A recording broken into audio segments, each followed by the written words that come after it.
What would you do if the woman who wore your mother's rings turned you out of your own father's house before the mourning wreath had even browned on the door?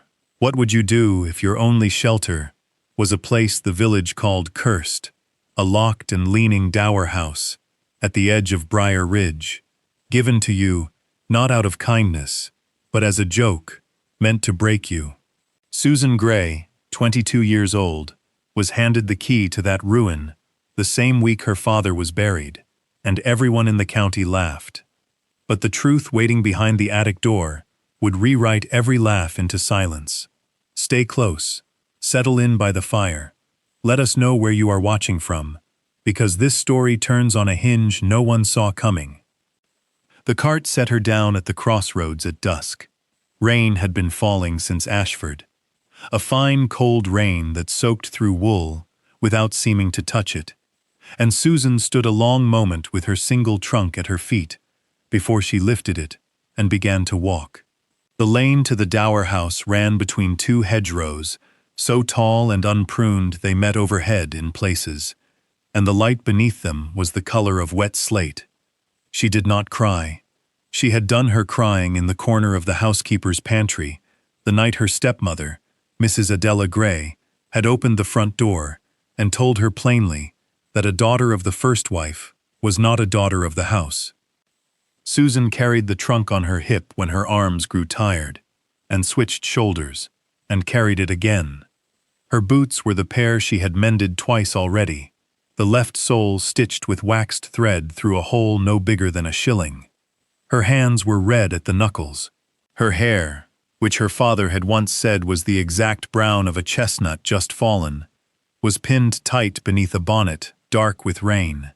Somewhere behind her, past the low fields, the church bell at Briar Ridge struck 6. She counted the strokes without meaning to. 6 had been her father's hour for tea. At a bend in the lane, a lamp burned in a shepherd's window, and a dog barked once and fell quiet. She did not stop. She had been told the Dower house stood a mile beyond the last barn, on a rise where the road gave up and the moor began, and she meant to reach it before full dark. She thought of nothing as she walked. She thought of everything. She thought of the way her father's hand had lain on the counterpane at the end, thin and yellow, and how he had tried to speak and could not. She thought of the papers her stepmother had produced the following morning, crisp and unfolded, and the solicitor who would not meet her eye. The lane climbed. The hedgerows thinned, and there, at the top of the rise, in the last gray light of the day, the Dower house stood waiting for her, like something that had already given up. It was smaller than she had imagined, and worse. 2 stories of soot-blackened brick, a slate roof sagging at one corner like a shoulder gone lame, chimneys leaning apart from one another, as if they had quarreled. Ivy had swallowed the west wall entirely and was working its way through a shuttered window. The garden, what had been a garden once, was a tangle of nettles and old briar canes higher than her waist. A crow lifted off the ridge tile and did not come back. Susan set the trunk down on the flagstone at the door and stood in the rain looking at the place. This was the property her father's will had left her, or what remained of it after her stepmother's lawyer had finished. The main house at Fenwick, the fields, the tenancies, the plate, the horses, all of it settled elsewhere by codicils. Susan had never been shown. Only this, a dower house that had not sheltered a dowager in 40 years, whose last tenant, they said, had been an old woman who died in her chair and was not found for a fortnight. In the village they called it the widow's ruin. Mrs. Gray had laughed when she handed Susan the key, a heavy iron thing, black with disuse, and had said, loud enough for the parlor maid to hear, that a girl with pretensions to gentility might as well begin her housekeeping somewhere suitable. The key turned. It took both her hands and a shoulder set against the door, but the lock gave with a groan that seemed to come from deeper in the house than the door itself. The hall smelled of cold soot, of mice, of a damp that had learned the shape of the walls. A long tongue of wallpaper had peeled from the plaster and lay curled on the flagstones like a dead leaf. Susan stepped inside and set her trunk down and closed the door behind her, and the rain became a distant sound, and she was alone. She stood in the dark for a long time before she thought to strike a light. The tinderbox in her pocket was her father's, brass rubbed smooth by his thumb. She found a candle stub on the hall table, half swallowed in dust, and coaxed it into a small, unsteady flame. The house came up around her in fragments, a staircase rising into black, a doorway on the left where a parlor had been, a rug rotted to string. Above her, at the head of the stair, a second door on a landing she could not yet see, and above that, she knew from the shape of the roof outside, an attic. She lifted the candle. She did not move yet. She only listened. Somewhere above her, in the dry hollow of the house, something small shifted its weight and settled again. A mouse, perhaps, perhaps not. Susan Gray, 22 years old, cast out by her stepmother, standing in a ruin the village had already written off, tilted her chin up toward the ceiling and did not flinch. What kind of woman walks willingly into the widow's ruin, with nothing but a trunk and a candle stub? What was locked behind the door at the top of that stair?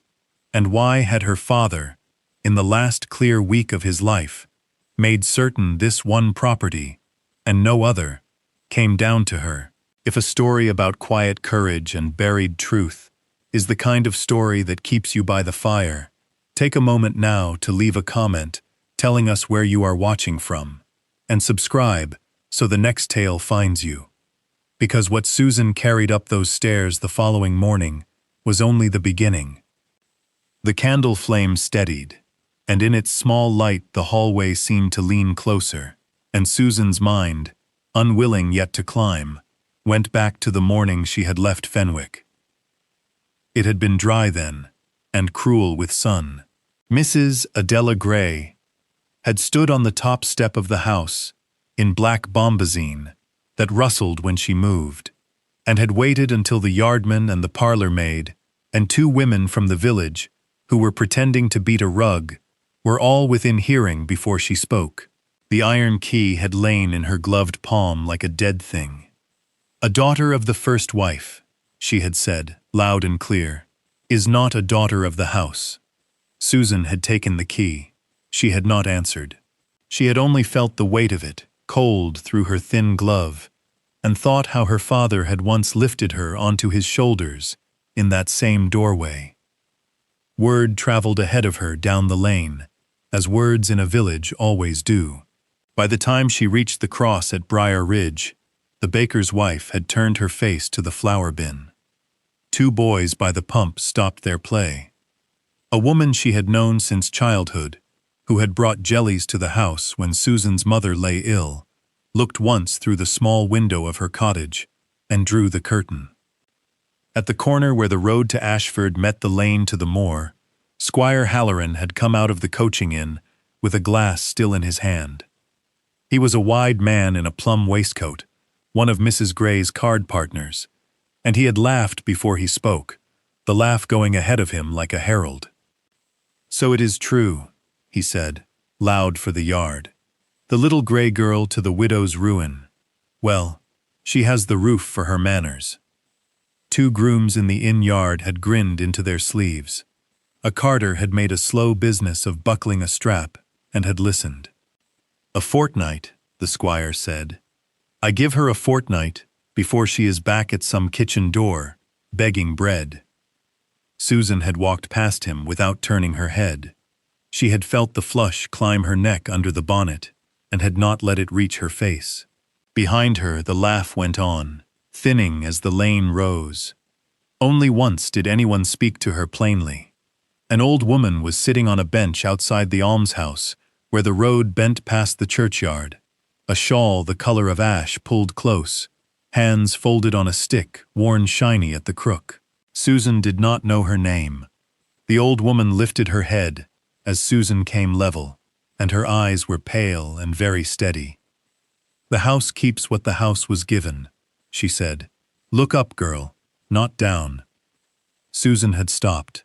She had opened her mouth to ask what was meant, but the old woman had already turned her face to the churchyard wall, as though the matter were finished, and a bell had begun somewhere for a christening, and the moment had closed.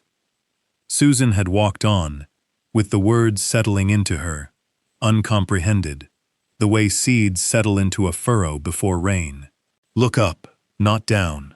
She had turned the phrase in her head all the long miles between Ashford and the crossroads, and now, in the dark hall of the Dower house, with a candle stub in her hand and a ceiling above her that groaned very softly in the wind, the phrase came back to her once more, and she raised her eyes. The stair went up into black. She did not climb it. Not yet.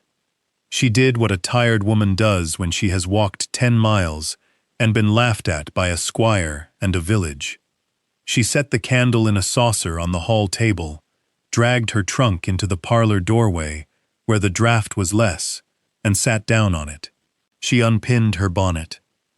Her hair, freed, was heavy with rain. She wrung the ends of it into the fold of her shawl. Then she took from the trunk a folded piece of oilcloth, a heel of bread, and a small stone jar of dripping the housekeeper at Fenwick had pressed into her hands at the back door without a word. She ate slowly. She listened as she ate. The house spoke, as old houses do, in small confidences. A slate lifting somewhere at the far end of the roof, a beam settling, water finding a channel behind the plaster, and running a long, thin course to the floor. Nothing sounded like footsteps. Nothing sounded like anything that meant her harm. When the bread was gone, she wrapped herself in her cloak and lay down on the trunk with the oilcloth beneath her cheek. The candle burned itself out at her elbow, and the last small breath of it went up into the dark and was lost. She did not sleep at once. She lay with her eyes open and let the house move around her, and she thought that the squire had given her a fortnight, and she meant to give the house longer than that.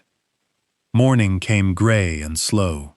Rain had stopped in the night, and a thin light the color of skimmed milk was working its way through the shuttered windows and laying pale bars on the flagstones when Susan opened her eyes. She was stiff from the trunk. Her right arm had gone to sleep beneath her. She sat up carefully, rubbed feeling back into her hand, and looked at the house by daylight for the first time. It was worse than she had allowed herself to see the night before. The parlor ceiling sagged in a slow bowl above the fireplace, brown-stained from years of a leak. The wallpaper, once green with a small acorn pattern, had blackened at the seams. A dead swallow lay dry and light as a folded glove on the hearthstone, and Susan lifted it carefully in a fold of oilcloth and carried it out to the nettles beside the step. The kitchen, when she found it, had a copper still hanging over the range, green with verdigris, but whole. The pump in the scullery gave a rusty gout of water, and then, after a minute of steady working, a clear one. Susan drank from her cupped hand. The water tasted of iron and stone. She wiped her mouth on her sleeve and stood for a long time in the scullery doorway, looking at the light shift on the flags. A robin came to the sill of the broken window, put its head to one side, and considered her without fear. She walked the ground floor slowly, room by room, saying the name of each thing under her breath as she passed it, the way her father had once taught her to name the tools in his workshop. Hearth, settle, cupboard, fender, grate, kettle hook. The naming steadied her. It made the ruin into an inventory, and an inventory was a thing a person could work through. At the foot of the stair she stopped. She looked up.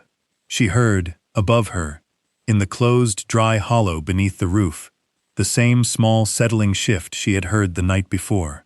Not a mouse, she was almost sure. She set her hand on the newel post, and the wood was cool and grained and steady under her palm, and she thought again of the old woman's words. Look up, not down. She began to climb. The stairs took her weight in complaint, but did not give. Each tread was hollow with wear at the center, where 100 years of feet had passed, and the banister under her hand was warm oak, worn to the grain. At the top of the flight, the landing opened narrow and low, with 2 doors along its length, and a third, smaller door, set into the wall at the end, where the ceiling sloped. Susan went to the 2 first. The nearer opened on a bedroom papered in a faded rose pattern, with a bedstead stripped to its ropes, and a washstand tilted on a broken foot. The second, further along, had been a smaller chamber, perhaps for a lady's maid, with a plain iron bed and a window looking east across the moor. Both rooms were damp and quiet and unremarkable, and Susan stood in each in turn and named what she found there under her breath, as she had done below. It was when she came back to the landing that she saw the third door properly. It was smaller than the others by a hand's breadth, and set lower, and its timber was darker. Where the 2 bedroom doors had been made of pine painted white long ago, this one was oak, unpainted, banded across with 2 iron straps that ran the width of it, and studded down the edge with square-headed nails. The keyhole was not the great mouth of the front door lock, nor the small brass fittings of the bedrooms, but a narrow slot set into an iron escutcheon shaped like a shield. A Dower house attic did not, by any reason Susan could think of, require a door like this. Attics held old blankets and broken chairs. This door had been made to keep something. Susan set her palm against the wood. The oak was dry and cold, and did not answer her. She tried the great iron key Mrs. Adela Gray had given her at Fenwick. It did not fit. She had known before she tried that it would not. She stepped back.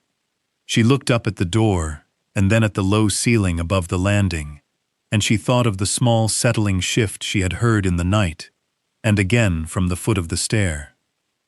Not a mouse. She was more sure now. She did not force it. She did not put her shoulder to it, or fetch a poker from the parlor grate. A day earlier Squire Halloran had promised the village she would be at a kitchen door within a fortnight, and Susan meant to be inside this house long enough to learn its habits before she began to trouble its locks. She went back down the stairs slowly, letting her hand ride the banister, and by the time she reached the newel post at the bottom, her mind had already begun to work. Look up, girl, not down. The old woman had said it plain as bread. Susan had looked up, and a door had looked back. In the scullery, she filled a chipped pail from the pump and set water on to boil in the copper still. And while she waited, she stood in the kitchen doorway and watched a thin tabby cat pick its way along the top of the garden wall, tail high, in no hurry at all.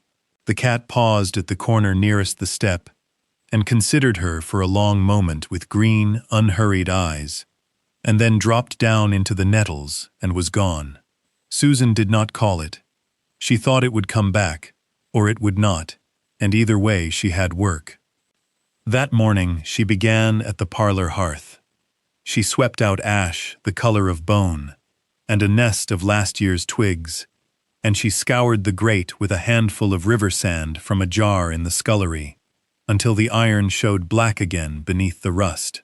She washed the flagstones on her knees with a rag torn from her second petticoat, working from the fire out to the door, and where the water darkened to soot, she carried the pail out to the nettles and drew another. Her hands, which had been red at the knuckles before, cracked open across the joints and bled a little into the wash-water, and she did not stop. By afternoon, the tabby cat was in the parlor doorway. It sat with its front paws neatly aligned and watched her scrub, blinking slowly. Susan spoke to it once, softly, as she might have spoken to a horse. "There is nothing here for you yet." The cat blinked again and did not move.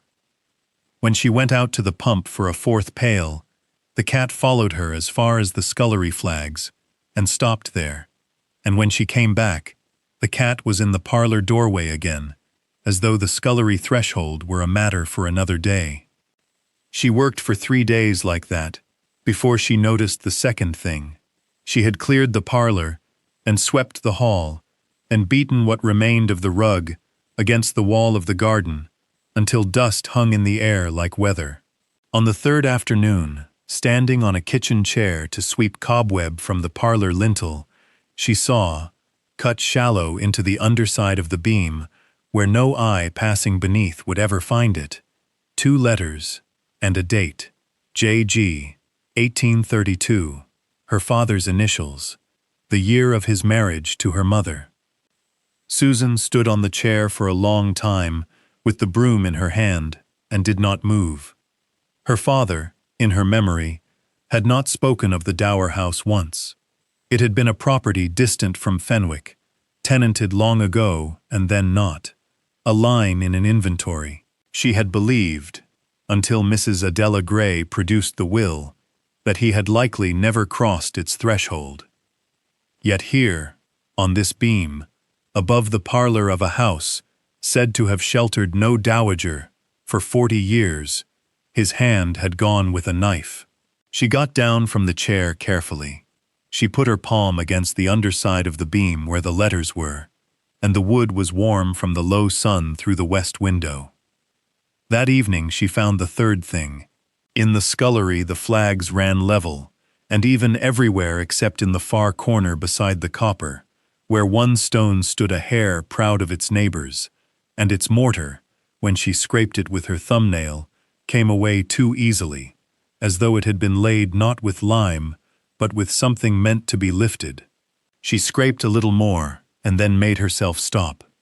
The tabby cat had come as far as the scullery doorway now, and sat watching her, with its tail curled about its feet. Susan stood up, wiped her hands on her apron, and looked at the cat and the flag, and, above her, through the boards, at the small locked door under the roof. Her hands had begun to understand a thing her mind had not yet named. She did not name it. She banked the fire, ate what remained of the housekeeper's dripping on the last of the bread, and went to bed on the trunk with the cat, at some point in the night, warm against the back of her knees. In the morning, Susan rose before light, drew fresh water, and went to the scullery corner, with a chisel she had found rusted to a shelf in the outhouse, and an old flatiron for a hammer. She worked the chisel around the edge of the proud flag, until the mortar gave in a soft powder. The stone lifted more easily than it should have, as if it had been raised many times before by a hand that knew its weight. Beneath it lay a cavity lined with slate, and in the cavity a tin box the length of her forearm, japanned black, and only lightly rusted where the lid met the body. Susan lifted the box out, set the flag back, and carried the box to the kitchen table. The lid was not locked. Inside, folded in oiled paper, lay a smaller iron key, no larger than her thumb, and beneath the key, a single sheet of writing paper in her father's hand. The paper said only, "For my daughter Susan, when she has looked up." Nothing more. No date, no signature, but the plain, sloping G she knew from the fly-leaves of his books. Susan sat down on the kitchen chair, with the paper in her lap, and did not weep. The tabby cat came, and pressed its shoulder against her ankle. After a long moment she stood, took the small iron key in her closed hand, and climbed the stairs.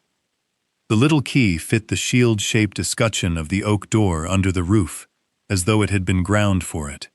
The lock turned with a dry click. Susan pushed the door open and stooped through into the attic. The room ran the length of the house beneath the slope of the slates. A dormer at the west end let in a narrow bar of morning light, and in that bar hung a slow drifting of dust. Susan stood inside the door and let her eyes learn the shapes. A camphor chest along the far wall, a roll of carpet on trestles, 2 traveling trunks banded in brass, a writing desk of dark wood, its lid closed, standing under the dormer where the light was best. On the desk, a small brass lamp, and beside the lamp, a japanned deed box, the twin of the one below. She went to the desk first, the lid lifted without a key. Inside lay a leather portfolio tied with tape, and inside the portfolio, a bundle of papers, and on the top of the bundle, in her father's hand, a will, dated the March before his death, witnessed by two men whose names she did not know, and by the shepherd, at the far end of the lane, whose lamp she had passed in the rain. She read the first page, standing up. She read the second sitting on the trunk beside the desk. By the fifth page she was reading, with her hand pressed flat against her mouth.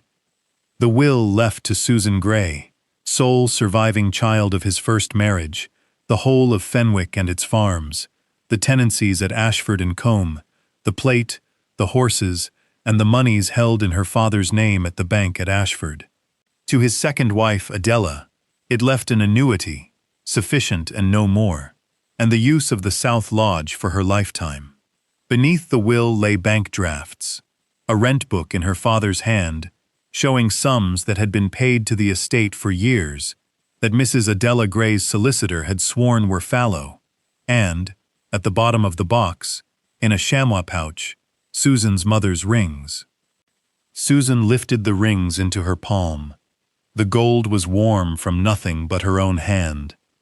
She sat on the attic boards with the papers around her knees, and the tabby cat at the door, and the bar of light moved slowly across her lap, while she understood, piece by piece, what the house had kept.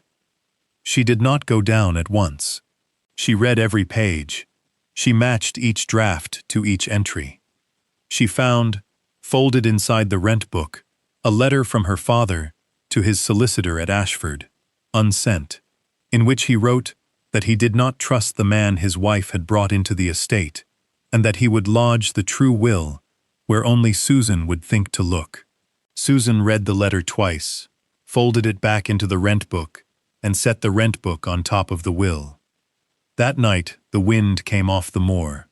It came slowly at first, moving in the ivy, and then in a long push against the west wall that made the shutters knock.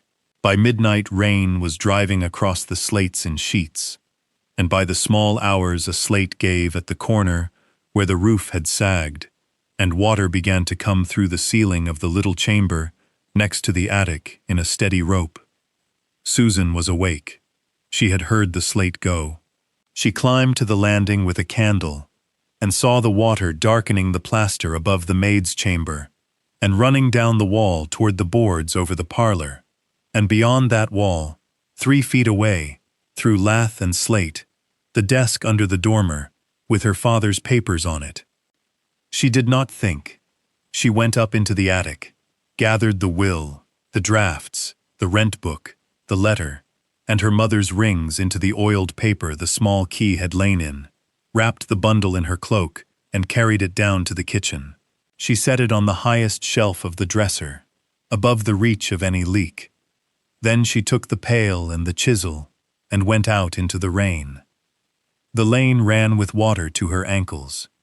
She went along the ridge to the shepherd's cottage, whose lamp she had passed on her first night. She hammered on the door until the shepherd opened it. An old man, in a nightshirt, with a coat thrown over. She said, "The roof. I need a ladder. And you." He looked at her once, at her soaked hair and her hands, and reached behind the door for his boots. They worked in the rain until dawn. The shepherd, whose name was Mr. Ainsley, and who had been one of the witnesses on the will, brought a ladder from his byre, and a bundle of split laths, and Susan held the lantern under her cloak, while he lashed a square of tarred canvas over the broken slates. Halfway through, a woman came up the lane leading a boy of 7 by the hand, both drenched, their own cottage roof gone, under a fallen elm below the ridge.